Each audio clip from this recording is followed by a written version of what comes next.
Gostaria que você abrisse a sua Bíblia no livro de Colossenses, capítulo 2. Colossenses, capítulo 2. Amém?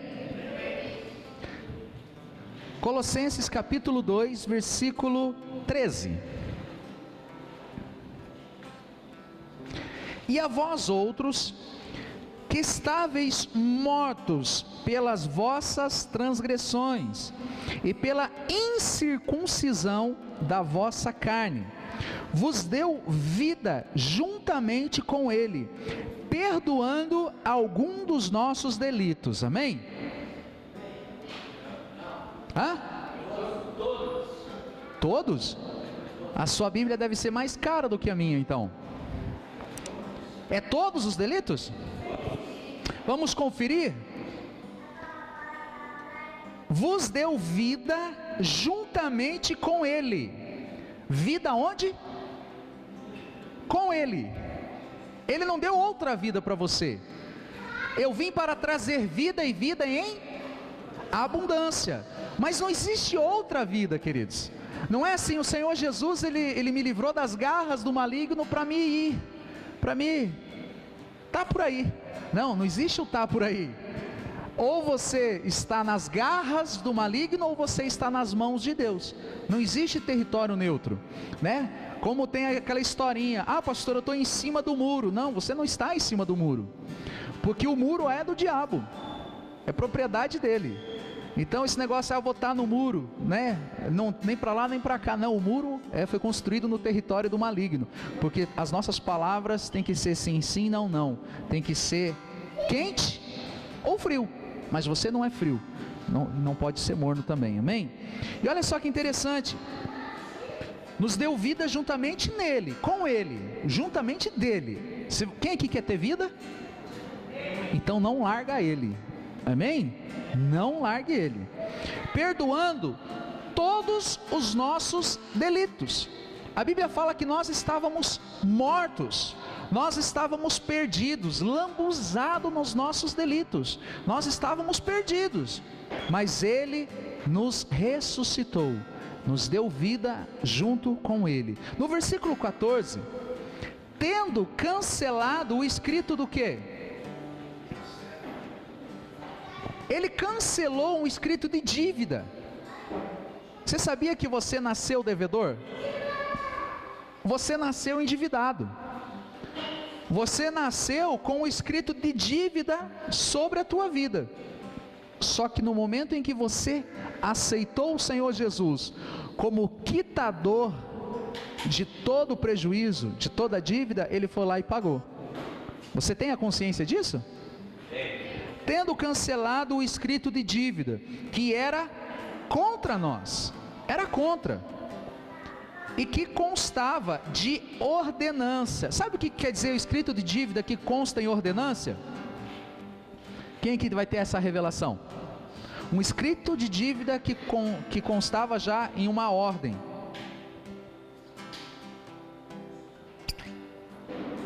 Comprou, não pagou, o que acontece? CEPROC. Você comprou o seu carro, você não pagou, sujou o seu nome, e o que vem uma ordem?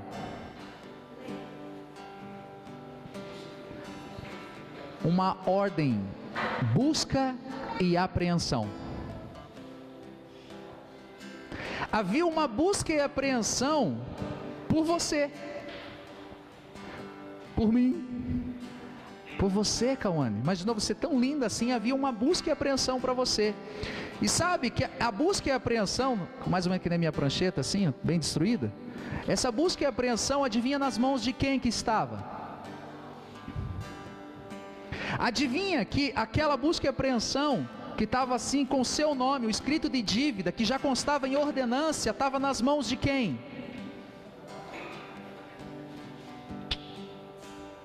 E você acha que ele perdoa a dívida? Você acha que ele leva desaforo para casa? Não.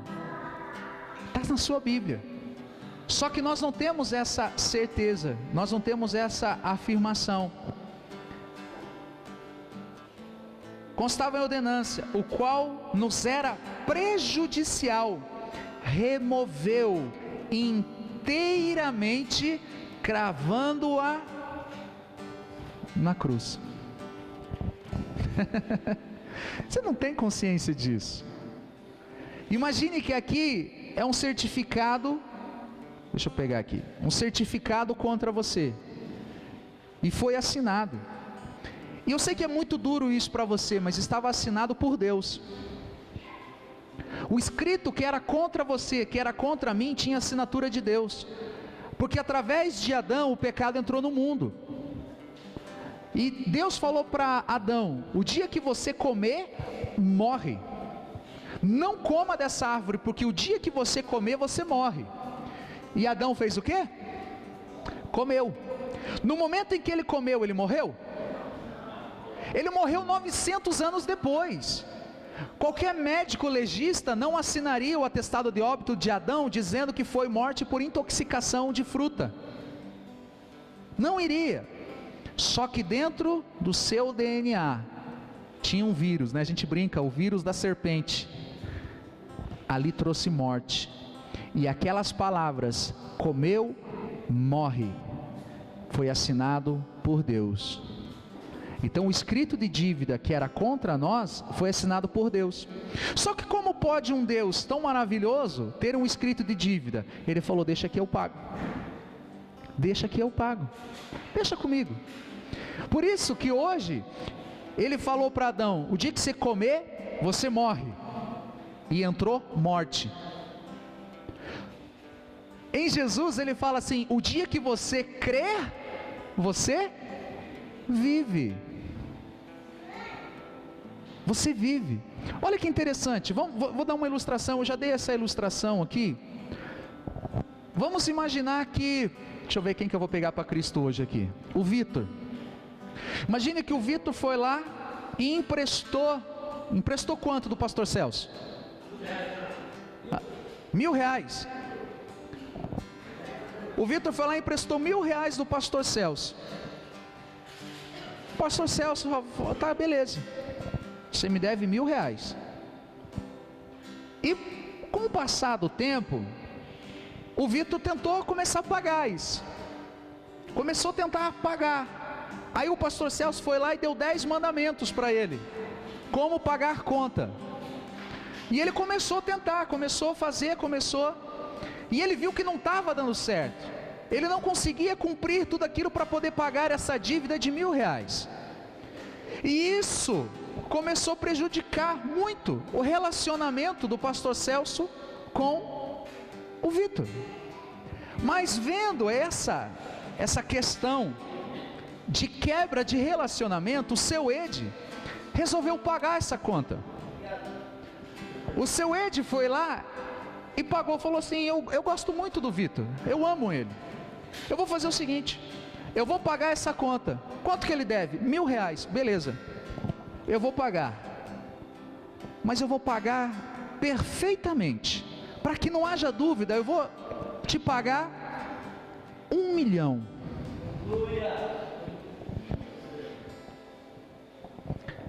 Pastor Celso ficou satisfeito? Ele ficou satisfeito? Ele continua irado com o Vitor? Então nós não temos mais um Deus irado contra nós, porque a Bíblia diz que Deus ficou satisfeito com o sacrifício. Amém? Mas acabou o problema? Acabou o problema da nossa história? Não acabou o problema, porque o Vitor não viu ele pagar.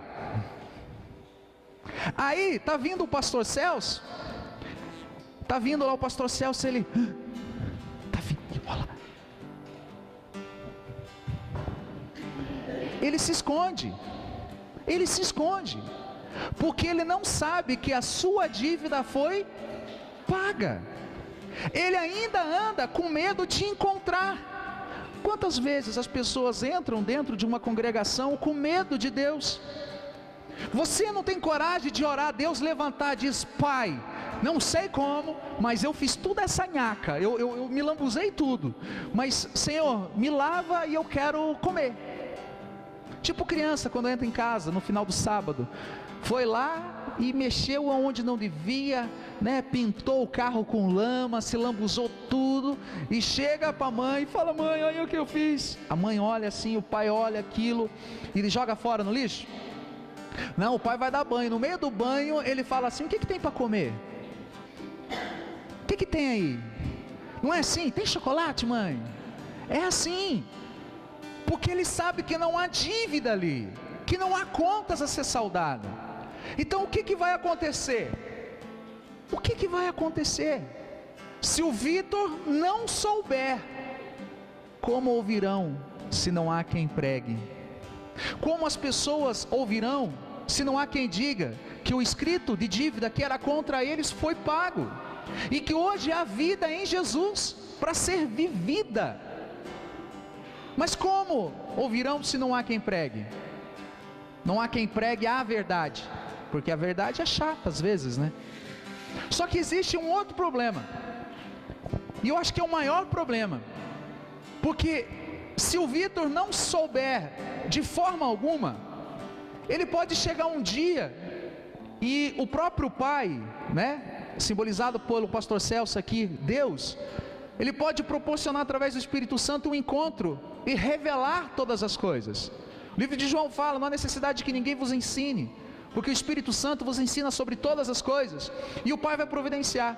Mas o maior prejuízo do que ele não saber, é saber errado. É alguém chegar lá, eu vou me colocar na história, né, sempre como o melhor vilão. Eu vou chegar lá e vou dizer assim: ó Vitor, o seguinte, fiquei sabendo aí que a tua conta foi paga. E olha, pastor Celso, ele é Deus, mas quem pagou a sua dívida foi nosso Senhor do bom Edevaldo. Agora você vai ter que fazer isso com ele, agora você vai ter que fazer aquilo com ele. E ele é pior ainda, ele é mais nervoso ainda, mais forte ainda. Aí o que acontece? Agora ele fica com medo em dose dupla, porque ele não sabe se realmente valeu, e se o cheque que ele deu teve fundo, e agora além de não poder olhar para esse, não pode olhar para aquele. É por isso que as pessoas se escandalizam quando a gente se joga para os braços de Deus e diz: papai, me segura. E quando a gente fala assim: Jesus, faz cafuné em mim, ele diz: como é que pode, que heresia? Mas é isso que o Senhor Jesus nos ensinou. Entra no seu quarto em secreto, lugar de intimidade. Amém, querido? Você consegue entender isso? Nós temos a dificuldade, o Vitor na nossa história tem dificuldade de simplesmente dizer: bacana. Aí agora, vamos dizer que o Franklin foi lá e contou a verdade para ele, falou assim: não, é tudo mentira, tudo mentira. Eu posso te garantir que o seu Ed pagou o pastor Celso 1 milhão, 1 milhão. O pastor Celso ficou mais do que satisfeito. Até se você precisar de mais alguma coisa, pode ir agora, que agora o pai está satisfeito. Como é que você chega? Imagine o Vitor chegando na frente do pastor Celso agora, sabendo a verdade. Agora, né? Até estufa o peito. É assim, queridos. Papai está satisfeito com o sacrifício de Jesus. Quando nós celebramos a Santa Ceia do Senhor, quando nós celebramos em memória, é memória que foi feito, foi consumado na cruz, não precisa retoque, não foi feito, não escorreu tinta Souvenir, Renner, Alvicor, foi sangue de Deus que escorreu por aquela cruz, não precisa mais retoques. Amém? Amém? Só que nós temos um grande problema. Abra sua Bíblia no livro de 2 Coríntios 12, um pouquinho para trás aí, 2 Coríntios 12, no versículo 9. Por incrível que pareça, eu já estou terminando a palavra. Nós temos um defeito muito grande nisso. 2 Coríntios 9. 2 Coríntios 12, 9.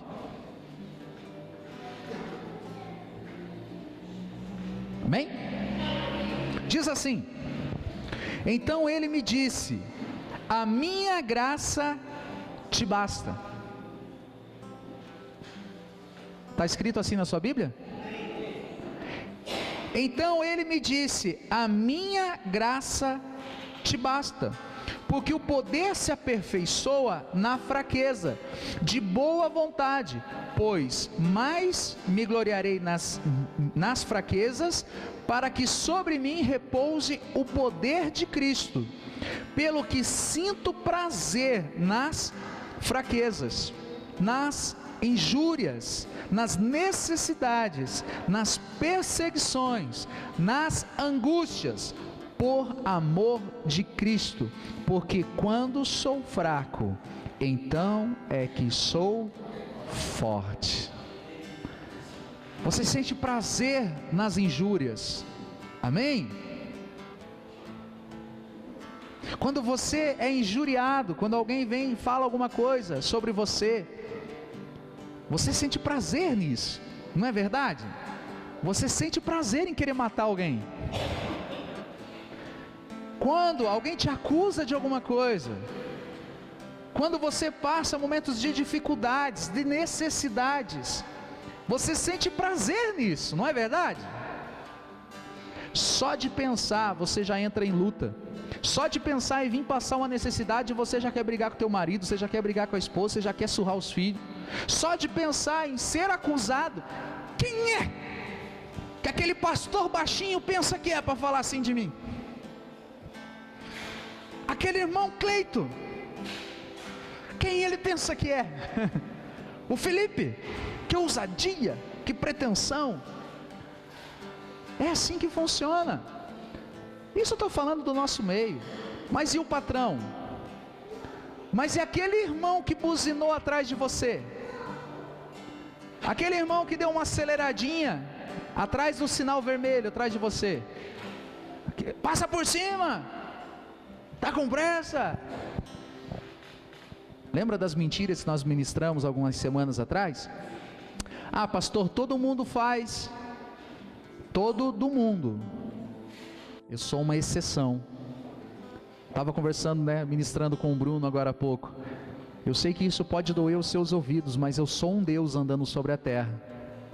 Salmos 82 diz que através de Deus nós somos deuses sobre a terra. Eu sei que parece algo de idolatria, não. Porque filho de peixe é, filho de macaco é, filho de passarinho é, filho de Deus é o quê?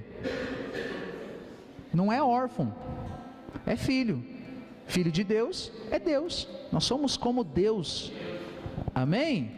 Então, quando o mundo me vê, tem que me ver como um Deus. Não adorar, não isso, não. Eu sei que na tua cabeça pode soar isso, mas eu tenho que me posicionar como tal. Só que nós temos essa dificuldade sobre a graça. O que é a graça?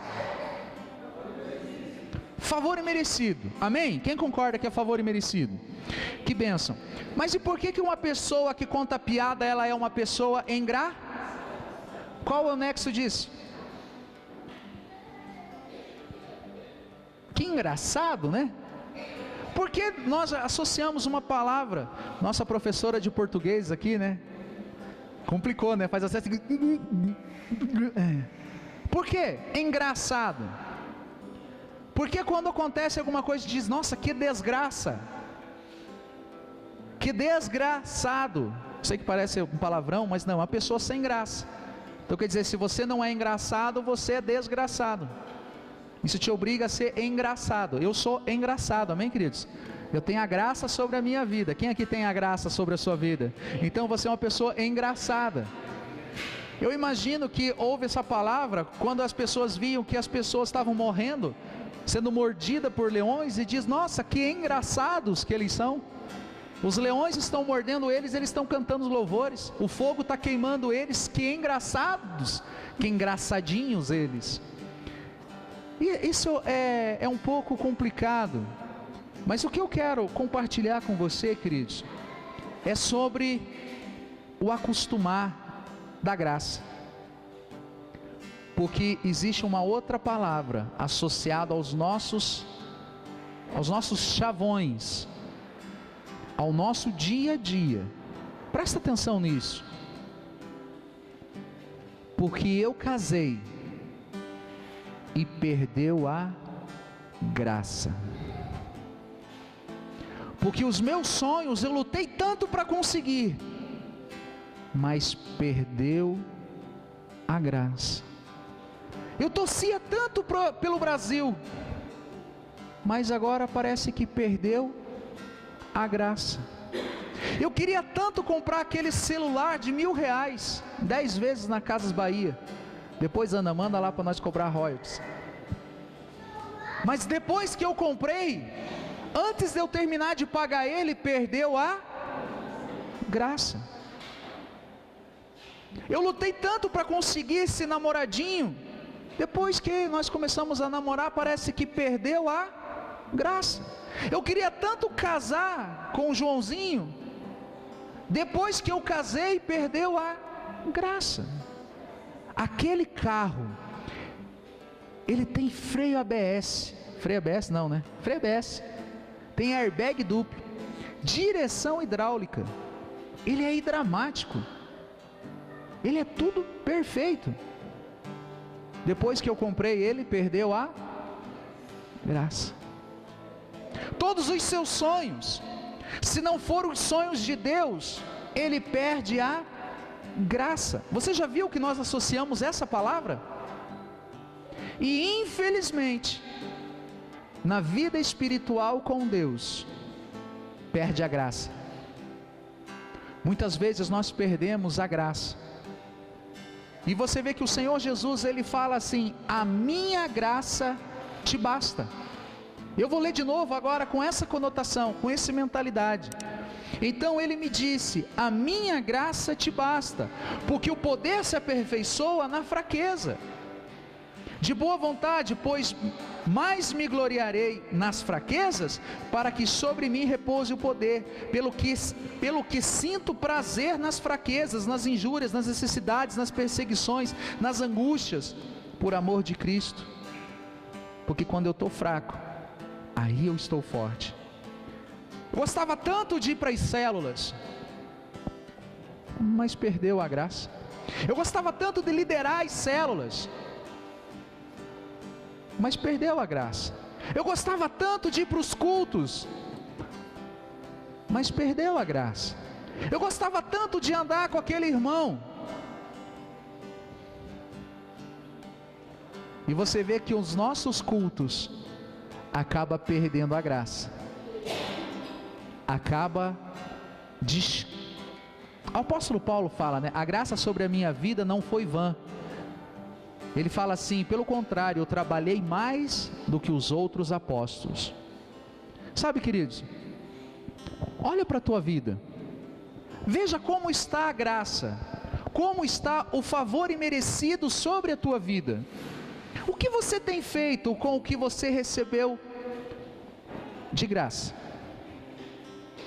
Você recebeu de graça, e o que você tem feito agora? Eu recebi uma Ferrari de graça. Senhor, aleluia, seja palavras do Senhor. Mas o Senhor vai ter que me dar condição para transferir e pagar o IPVA, porque eu não tenho. Olha que engraçado. Eu recebo uma Ferrari. Quanto custa uma Ferrari, Vitor? 1 milhão? Quanto custa uma Ferrari? 1 milhão? Vamos dizer que uma Ferrari custa 1 milhão. E eu ganhei ela. Quanto ela vale? Hã? Continua valendo 1 milhão? Mas eu ganhei. Isso não muda o valor? É exatamente assim que funciona. Quando Deus ele fala, Pastor Celso, quando ele fala assim, irmão Ed, quando ele fala, Franklin, a minha graça te basta.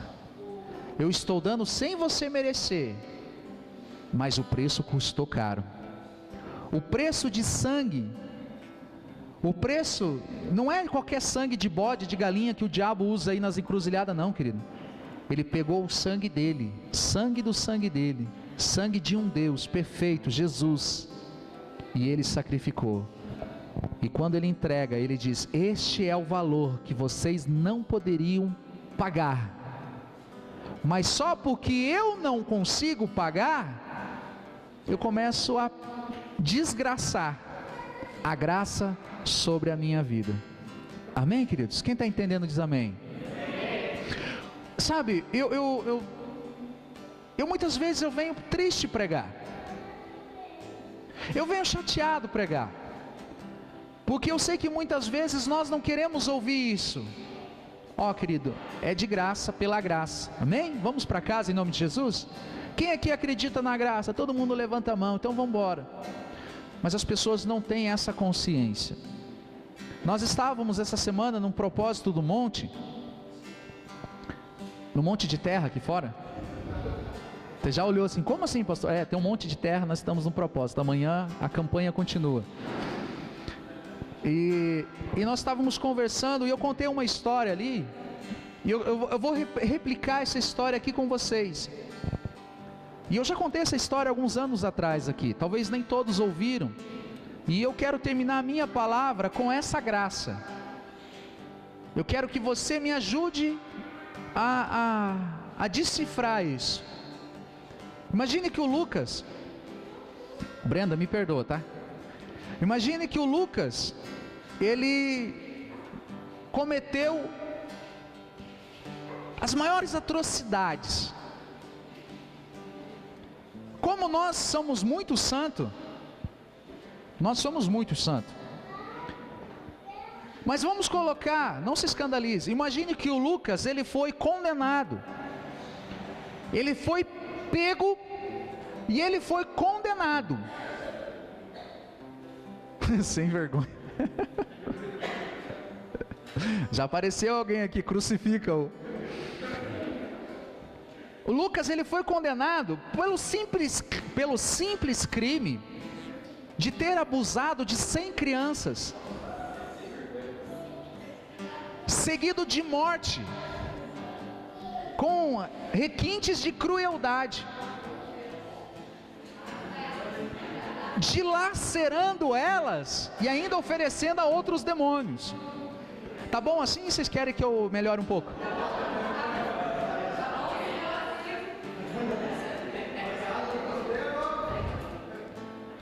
É porque se eu não for ao extremo, você acha que você é muito bom. Quando Maria vem e coloca bálsamo nos pés do Senhor Jesus, Jesus fala assim: os seus muitos pecados foram perdoados. Naquela época, para explicar os seus muitos pecados, ela deveria ser uma mulher adúltera, prostituta, sei lá, porque Jesus fala os seus muitos pecados. Para os outros ele falava, os seus pecados estão perdoados, mas para ela falou, os seus muitos pecados foram perdoados. E quando Judas, começa a falar ali, e Jesus ele dá uma resposta assim: aquele quem mais é perdoado, mais ama. Você que nunca cometeu pecado, o sacrifício de Jesus para você, você acha que não foi nada. Talvez, pois é, eu sou muito bonzinho, sou muito bom para mim mesmo. E era assim que os judeus tinham dificuldade. Mas aquele que saiu do lamaçal do pecado, eles não querem voltar e eles amam a Deus por ter retirado eles de lá. Mas vamos voltar para a minha história. Imagine que o Lucão, então, a Brenda já até virou o rosto para ele já. Imagine que o Lucas, ele foi condenado com provas. Foi comprovado sobre ele.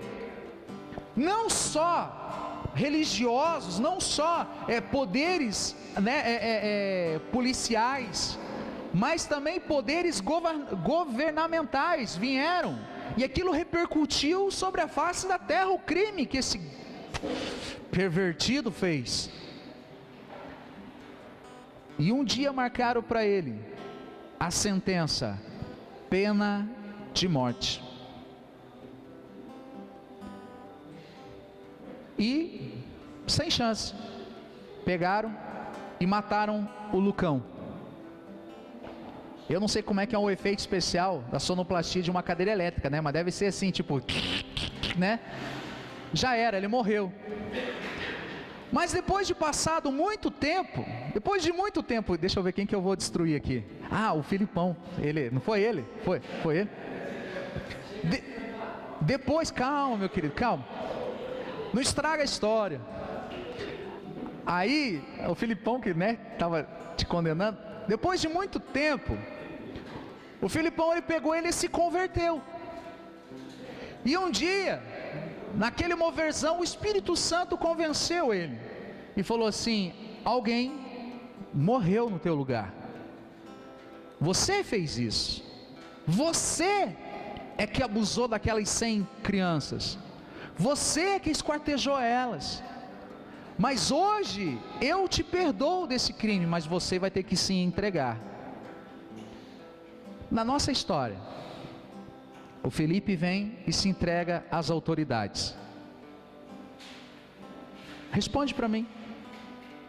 Faz o que agora? Vamos matar ele?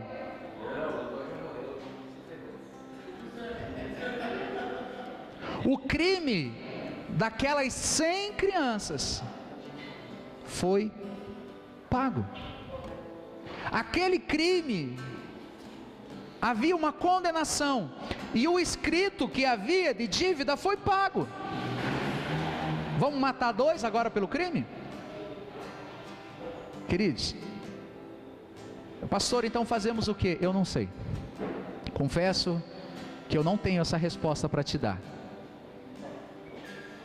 Mas é chocante, não é?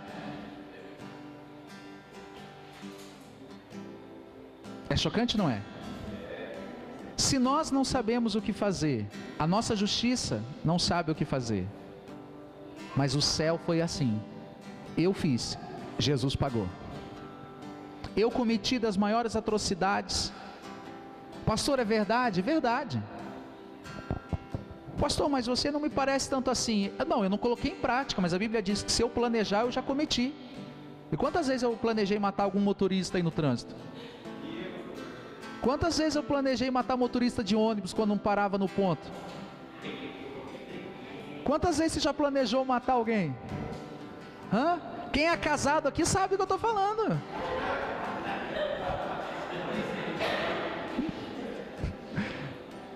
Mas nós nos achamos muito dos bons, né? Agora, queridos, presta atenção agora, amém? Olha para cá. Mas o Felipe, sabendo que o Lucas morreu no lugar dele, e naquele instante em que ele se apresentou, ele deveria morrer, mas alguém morreu no lugar dele. No lugar da condenação, ele foi absolvido. Nesse momento, alguém vem e chega e fala assim: era para você morrer, né? Havia um escrito de dívida para você, né? Você sabia que a tua vida terminou nesse momento agora? Agora, se você quiser viver a vida dele, aqui está o que ele veio para fazer. Vai e faz o que ele veio para fazer. Mas ele não fez, porque ele estava ali morrendo por você. Você conseguiu entender?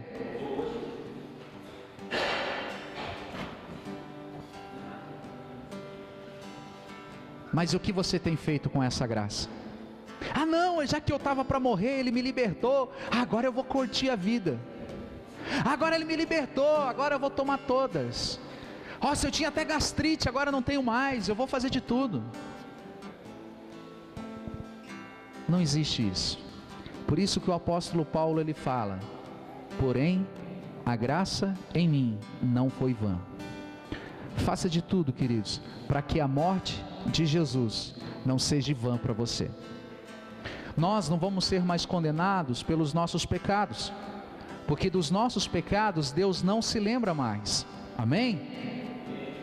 Nós não vamos ser condenados por nenhum dos pecados. Pastor, sério, não tenho tempo para te explicar o porquê. Volta nos próximos capítulos aí que eu te explico. Ele levou todos os nossos pecados, Ele nos perdoou de todos os nossos pecados. Mas espera aí, eu vou ser julgado pelo que eu fiz depois. Talvez você está bem bom, porque você não vai ser condenado mais pelas mentiras, mas você vai ser condenado, não ao inferno, mas você vai ser castigado, porque você não falou do amor de Jesus para o vizinho da tua casa. Porque foi confiado nas tuas mãos fazer algo e você não está fazendo. Foi confiado algo sobre a tua vida, foi delegado algo sobre a tua vida e você não está fazendo. Foi confiado financeiramente a você certas quantias e você fez o quê? Foi viajar, curtir a tua vida, adoidado, nos embalos de sábado à noite. Só os que têm mais de 30 anos sabem o que eu estou falando. Se você não tem mais do que 30 anos, você não sabe o que eu estou falando, então não tenta forçar a cabeça não. Mas é assim que funciona. O que você está fazendo agora? Quer dizer, Jesus morreu, Jesus foi lá crucificado pelos meus erros, Jesus foi lá e pagou a minha conta, com muito mais graça, mais do que eu merecia, e eu não estou fazendo nada. Que você, ao participar dessa ceia, olhe para esse suco de uva e veja se o sangue sobre a tua vida não é inútil, e se a tua vida não tem sido inútil. O que eu não quero é chegar um dia diante do tribunal do Senhor, diante do trono branco, como diz a Bíblia, e Deus passar o filme da minha vida e dizer assim: preguiçoso, pilantra. Amém, gente? O que você tem feito? Ah, pastor, mas isso...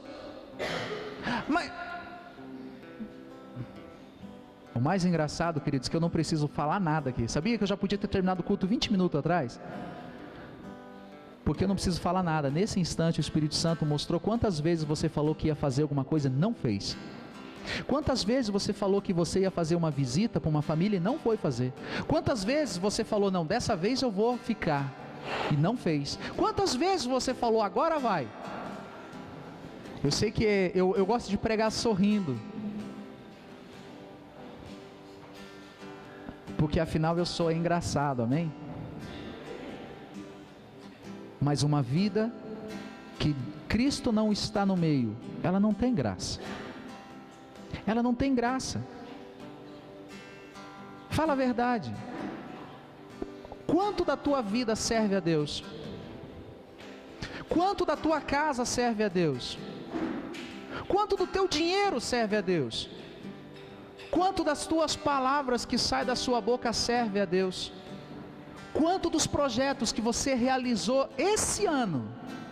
Nós hoje, né, até perguntei ali, claro que não era com essa intenção, mas ontem e hoje, né? Ontem terminou metade do ano. Hoje nós entramos na segunda metade do ano, dia 1º/7. Metade do ano passou. O que você fez? Quanto tempo de convertido você tem? O que você fez? Mas você tem investido o seu dinheiro em hortaliças? Você tem investido o seu dinheiro em propriedades? Ah, pastor, mas eu tenho que construir alguma coisa. Tem mesmo, porque se o Senhor não te sustentar, quem vai te sustentar? Ah, pastor, mas até eu pensei em fazer um propósito com Deus. Se Deus me abençoar, eu vou devolver o meu dízimo. Não, fica para você. Vai que vai fazer falta mesmo. Fica para você. É, pastor, porque se eu pagar minhas contas, eu vou devolver o dízimo. Querido, deixa eu contar para você. Deus está me revelando que você nunca vai pagar. Ó, eis que digo de mim mesmo. Porque você acha que alguém que não é fiel vai conseguir quitar? Mas ela fica esperando. Sempre o bonde, sempre o próximo avião, sempre o próximo bicicleta. Parece dura essas palavras, gente. Mas esse é o Evangelho de Jesus Cristo. Você foi chamado para que a graça em sua vida venha a ser como um vírus, para que isso venha a ser contagiante. Eu não fui chamado, você não foi chamado como um individual. Nós somos chamados para um coletivo. Nós somos chamados para que assim um venha servir ao outro, sujeitar ao outro, e que todos venham fazer parte do mesmo propósito. Amém? Mas muitas vezes não é assim que funciona. Amém?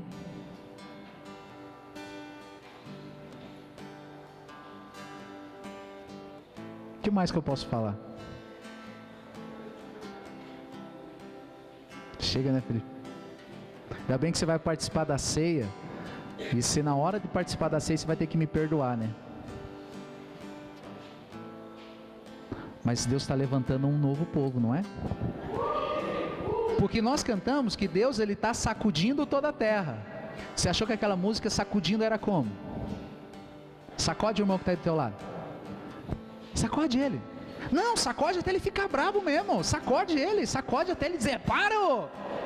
Vai, sacode ele, até ele rangir os dentes. Ah! Sacudir é pior do que isso. Deus, ele tem que sacudir você. Depois você pesquisa na internet um vídeo que fala sobre a entrevista do diabo. Quem já assistiu? Eu até tenho num pendrive lá no carro, mas não dá tempo de passar hoje. Entrevista com o diabo. Quem já viu?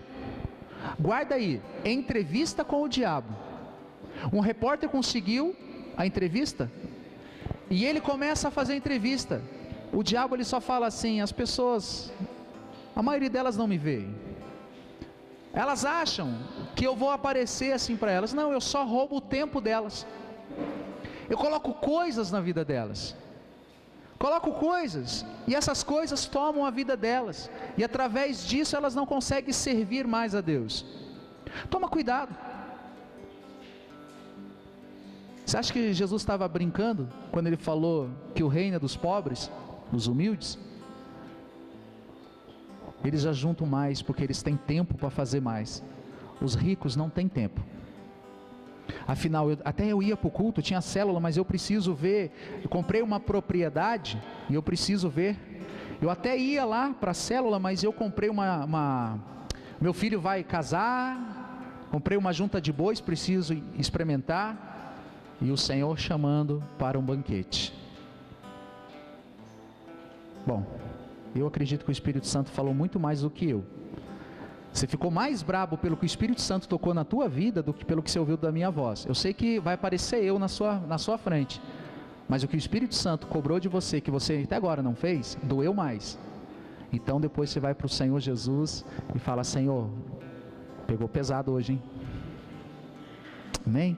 Fecha os teus olhos.